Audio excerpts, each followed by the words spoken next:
A day of action involving some of the largest trade unions in Europe begins today, ahead of a two-day European summit.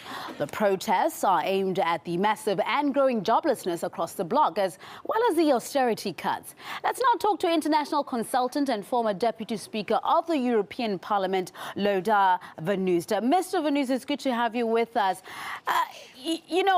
With all these austerity measures, once again, we're witnessing a clash between the people, the public and bureaucracy. Who's going to win at the end of this battle? Well, just a short intermission. I was Deputy Speaker of the Belgian Parliament. But to get to your question, one cannot measure social struggle on a day-by-day basis. This is definitely a long-term struggle that's going to take years, so it's not going to be over soon. What we see is definitely a clash between what public opinion wants and what governments and the EU are doing. Can Europe still live to its old lifestyle, as the protesters want? Well, I don't think you can just summarize what the protesters want as just going back to the old lifestyle. It's much more complex than that. Because what do you mean by old lifestyle? What happened in the 80s or the 90s, or what happened in the 70s or the 60s?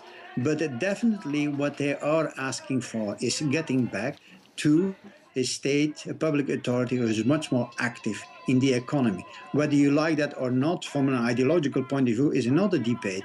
But that is definitely what the public here in these protests wants. They want a much more public involvement in the economy.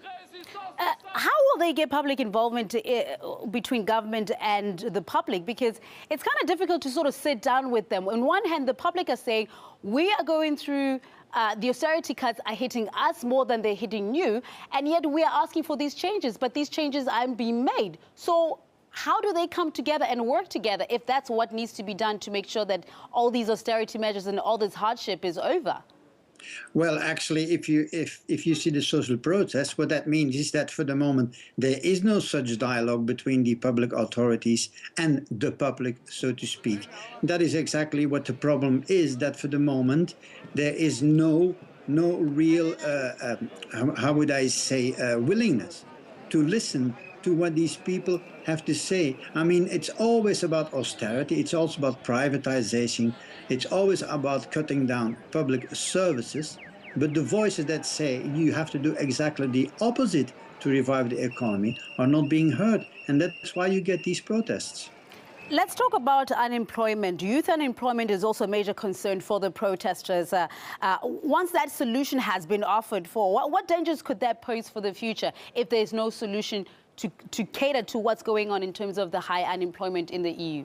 Well, any society, whether it is Europe or Latin America or Asia, that does not give a perspective for a good future for young people is in really dire straits. I mean, this opens the way to forms of extremism. People who are desperate, especially young people, will look for answers on the extremes, whether that's on the left side, on the right side, doesn't matter. But if you want to really prevent this to happen, there's only one way out. You have to invest. You have to invest in jobs, especially for the young. That's the only way to do it. You've served as a senior politician before. The way you see how the public and government work together, are they working together? Does the public have the people's interest, or are we just simplifying things because it's such a complex situation that there's so much that needs to be done from both sides to come to an agreement of some sort? Well, I'm not going to idealize the 90s and the beginning of 2000 when I was in politics as if it was good then, and it's not just as simple as that. But definitely what we see now more and more is governments implementing policies that go against the will of their own people. Now, they call it austerity, they call it courageous decision and so on. Basically what it is the destruction of the social compact as it was constructed after the Second World War. And people don't want that. They want secure jobs. They want good services, and they're willing to pay taxes for it. What they do not want is to pay taxes to give everything to big corporations or to the wealthy.